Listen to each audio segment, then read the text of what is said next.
एक बार की बात है। एक नगर में एक युवक रहता था। उसका जीवन निराशा से भरा हुआ था। ना तो उसके पास कोई रोजगार था और ना ही कोई उद्देश्य। उसके माता पिता अक्सर उसे ताना देते रहते थे कि उसके सभी मित्र जीवन में कुछ न कुछ कर रहे हैं, लेकिन वह अब भी खाली बैठा है।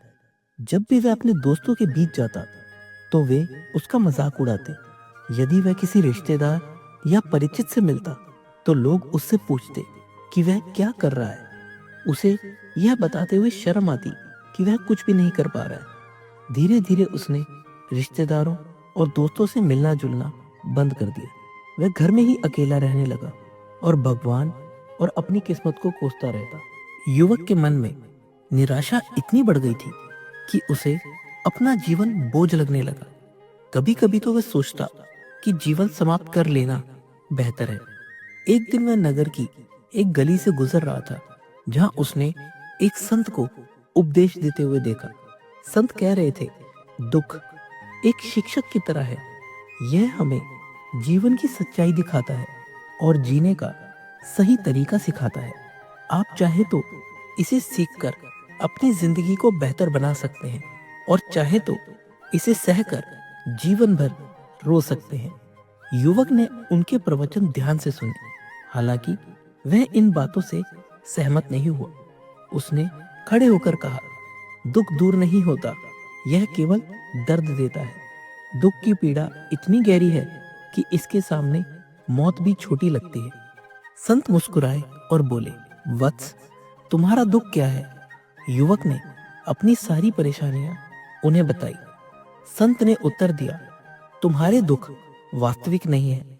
जब तुम्हारे जीवन में असली दुख आए तब मेरे पास आना, मैं तुम्हारी समस्या का समाधान करूंगा। यह सुनकर युवक के मन में विचार आया कि क्या उसका दुख सच में वास्तविक नहीं है।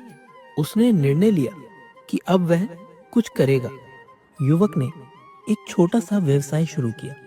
आरंभ में उसे असफलता मिली, लेकिन उसके माता पिता खुश थे कि वह कोशिश कर रहा है। धीरे धीरे मेहनत और लगन से उसने सफलता पाई और 3 वर्षों के भीतर वह एक बड़ा व्यापारी बन गया। अब उसके जीवन में खुशियां थी। लोग उसकी सराहना करते और उसके मित्रों की संख्या बढ़ने लगी।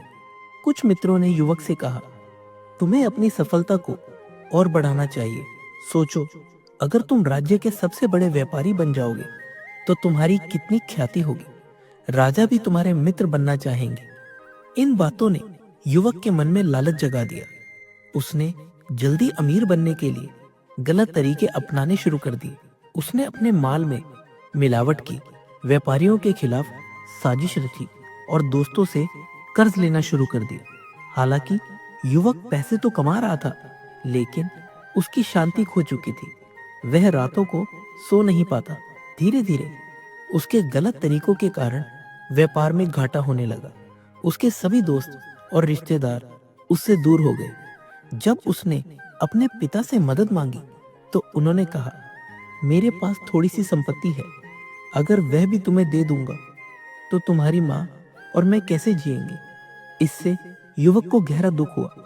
उसने आत्महत्या करने का निश्चय कर लिया, लेकिन तभी उसे संत की बात याद आई, जब असली दुख आए तब मेरे पास आना। युवक संत के पास गया और अपनी परेशानियां बताई। संत ने पूछा, तुमने अपने दुख से क्या सीखा?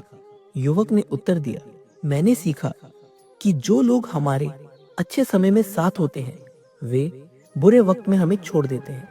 केवल वही लोग हमारे सच्चे साथी हैं जो बुरे समय में हमारे साथ खड़े रहते हैं। लालच और अनैतिक तरीकों से कमाई गई दौलत शांति नहीं देती। हमें ईमानदारी और धैर्य से काम करना चाहिए। संत मुस्कुराए और बोले, अभी भी यह असली दुख नहीं है। जब तुम्हारे जीवन में सच्चा दुख आए तब मेरे पास आना। कुछ समय बाद युवक के माता पिता का निधन हो गया। वह उनसे बहुत प्यार करता था, इसलिए उनके जाने से वह टूट गया। उसने उनके अंतिम संस्कार के बाद उनकी संपत्ति और घर को देखा और सोचा कि जिसके लिए उनके पिता जीवन भर संघर्ष करते रहे वह सब अब व्यर्थ लग रहा है। उसके मन में सवाल उठने लगे। मैं कौन हूँ? मैं इस दुनिया में क्यों आया हूँ? क्या इस दौलत, रिश्तों और सम्मान का कोई स्थायी महत्व है? मेरे माता पिता भी सब छोड़कर चले गए।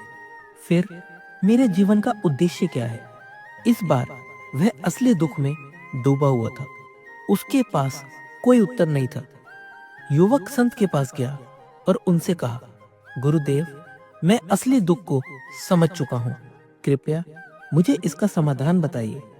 संत ने गहरी नजरों से युवक की ओर देखा और कहा, वत्स, अब तुम जीवन का असली अर्थ समझने के करीब हो। असली दुख यह नहीं है कि कोई हमें छोड़कर चला जाए या हम असफल हो जाएं। असली दुख यह है कि हम अपने सच्चे स्वरूप और जीवन के उद्देश्य को नहीं पहचानते। उन्होंने समझाया, तुम्हारा दुख तुम्हारी इच्छाओं और भौतिक चीजों से जुड़ी अपेक्षाओं का परिणाम है। तुमने सोचा कि दौलत, मान सम्मान और रिश्ते तुम्हें खुशी देंगे, लेकिन सच्चाई यह है कि ये सब अस्थायी है। सच्चा सुख और शांति तुम्हारे भीतर है। इसे पाने के लिए तुम्हें अपने भीतर झांकना होगा। युवक ने पूछा, गुरुदेव, मुझे क्या करना चाहिए? संत ने उत्तर दिया, ध्यान करो, अपने मन की अशांति को शांत करो। हर दिन खुद से यह पूछो, मैं कौन हूँ? मेरे जीवन का उद्देश्य क्या है? ईमानदारी और सरलता से जियो। दूसरों की मदद करो, लेकिन बदले की अपेक्षा मत रखो। धीरे धीरे तुम्हें अपने भीतर की शांति और सच्चे सुख का अनुभव होगा। युवक ने संत की बातों का पालन करना शुरू कर दिया। उसने ध्यान, सेवा और साधना का मार्ग अपनाया। धीरे धीरे उसे जीवन का असली अर्थ समझ में आने लगा। अब वह दुख को अपने जीवन का हिस्सा मानकर स्वीकार करता था और हर स्थिति में संतुलित रहता था। यह कहानी हमें सिखाती है, दुख जीवन का शिक्षक है। यह हमें हमारे अंदर छिपी कमजोरियों और वास्तविकताओं से परिचित कराता है। भौतिक चीजें स्थायी नहीं है। दौलत, रिश्ते और मान सम्मान अस्थायी हैं। सच्ची शांति और खुशी केवल भीतर से ही मिलती है। गुरु का मार्गदर्शन आवश्यक है। सही मार्गदर्शक के बिना आत्मज्ञान की यात्रा कठिन है। सच्चा सुख सेवा और आत्मचिंतन में है।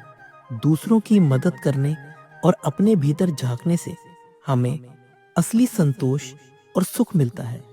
इस प्रकार से युवक की कहानी हमें अपने जीवन में संतुलन, धैर्य और आत्म जागरूकता के महत्व को समझाती है।